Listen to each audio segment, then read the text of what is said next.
So, lads, all we gotta say is what the hell is going on with the Fever? This team, this organization, like, look, I think we can separate the players from the Fever with everything that's going on behind the scenes. And I mean this, I think you can separate Steph White in that as well. To an extent. I think she's probably, not, for lack of better words, like she's probably involved in both sides of the conversation in this. But we got to talk about it. So the Indiana Fever, obviously, they're playing game 3 tonight. Scott Agnes tweets, and look, I'm going to be honest, regardless of what your opinions on Scott Agnes are, Scott Agnes is the closest thing to an insider. Scott Agnes was the guy who was in YouTube comment sections when Natasha Howard was tweeting, "CC, we'll see you soon," in early August. Well, not early August, mid-August, a month ago. And he was the one saying, out for several weeks minimum. He was the one that said the ankle injury is a big reason why Caitlin's not back a month ago. And now somebody responded here, Scott, can you tell us if Caitlin is eligible to return for a playoff game this season? We know they said she's out for the season, but does that mean she's not eligible to play in the playoffs? Scott Agnes said, sure, she's eligible, but she's out for the season. The decision has been made. Which is one thing. CC has been uniform not to start, not to make crazy, come off the bench, knock a couple of threes if needed, just a threat of her sitting there. That player is better than Shea Petty. We all know that. But someone says, if we win and she plays the next series, she'll have 7 months to rest groins. It'll be the highest rated game in WNBA history. At some point, fans will start turning off. That point's already happened. The Fever are, in fact, drawing in less viewers in the regular season without Caitlin Clark. The Fever were drawing in more viewers for random regular season games without Caitlin Clark than they are for the playoffs. Says you can only say one day Caitlin will actually play for so long. Scott Agnes, it's not the groin, it's the ankle.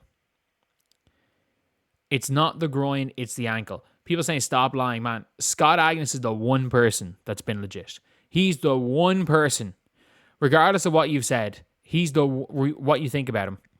He is the closest thing to an insider. Like, we've seen so many times when it comes to like journalists, when it comes to journalists for this team, it's weird. It's just always weird with journalists in this team. Everything's weird with this team. Everything's weird around this team. But Scott Agnes tends to be right. Again, you can absolutely despise this man, which is fine. You're allowed, in life, you are allowed to hate somebody. You are allowed to hate somebody. You are allowed have an opinion. But one thing I have to say is that it doesn't seem like he's been wrong with anything. Someone said, I'm close turned off. I'm not joking when I say this. 1.5 million people that would have watched a year ago, 1.5 million people have said, nah, I'm done. Like, I don't think people realize that.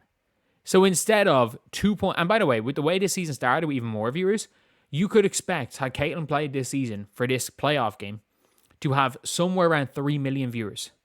It had less than 1 million game 2. There is a 60, like, for me, there's like, if I know expected views mean anything, what I would expect the viewership to have been if Caitlin Clark was there, based on the viewership at the start of the season, I would have expected 3 million viewers if Caitlin Clark was playing. There was 0.95 million. They just got outdrew by the Aces. 66% of people said, I'm not bothered watching. 66% said no. And even if we're being conservative and basing it off last year's playoffs, it's still like a 60% drop in views. It was like 2.5 million. It's still like a 60% drop in views, in viewership from last year. They've fallen like freaking 60%. And everyone being like, yeah, everything's good. The mania is over. And Scott Agnes has basically said now it's actually an ankle injury, which means what the fuck were the Fever saying? Like, why did they have to release a PR statement to say the ankle injury hasn't affected her timeline? Why did they have to do that? Like, they didn't have to. Why did they not just report Caitlin Clark has suffered an ankle injury during rehab? Why did they not just report that? There's nothing wrong with reporting that. And then you have why is she still sitting on a pad? Comfort, honestly. As a man who pinched a nerve in my groin and had to sit on a pad for like a month to fix that when like 5 years ago, I still sit on a cushion when I work. So yeah, it's for comfort reasons. It's kind of hard to stop once you do. So I tweeted out. Scott has been the only person who's been 100% accurate with Fever news. So it turns out the ankle injury that the Fever said didn't affect her on it is actually the reason why she's not currently playing. And then you had like Chloe Peterson out there talking about Chloe Peterson being out there talking about, the Fever didn't mislead their fans. Of course they did. Of course they did. Like, they absolutely misled their fans. And you can always say, being like, look, they want to mislead their fans because they don't want all the medical stuff to be public. No, they misled their fans because they didn't want people to sell their tickets. They didn't want people to stop watching. They didn't want what has happened right now, people to stop caring about the Indiana Fever. And that is the scariest part for me when it comes to the Fever, is that people don't care anymore. People aren't going out of their way to watch Fever games. People, like, if they're not doing anything and the Fever game's on, a lot of the same people that would have watched them last year would absolutely still be watching the games. The problem is that this is not must-watch TV anymore.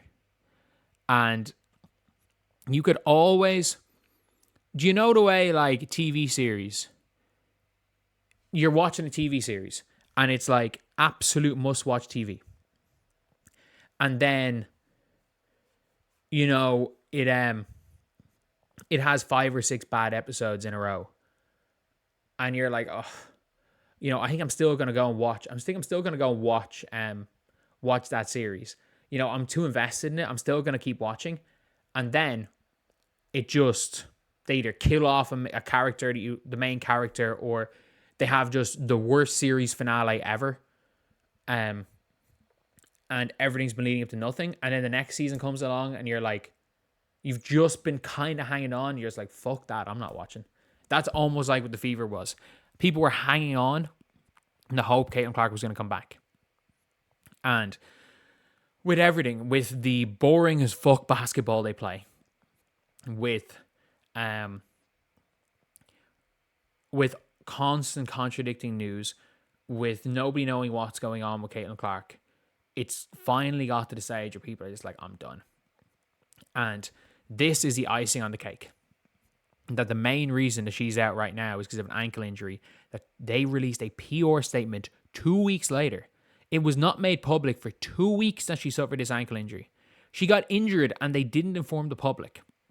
And then released a PR statement to say it meant nothing. And it's in fact the main reason she's not out there playing right now. This is complete negligence from top down in the organization. And I want to shout out Scott Agnes. I want to shout out Scott Agnes because if you follow his comments, if you follow what he's been posting, if you follow little things like YouTube comments and stuff, Scott Agnes is the only person that's not closely involved in the organization, but is anywhere near the organization that is actually not misleading us. So shout out Scott Agnes. Heard he's taking some shots at me on his streams. Like, at the end of the day, he doesn't have to like me, but all I want to do is find out the Fever news, and he's clearly the person to go to get it. So anyway, that's the video. See you guys.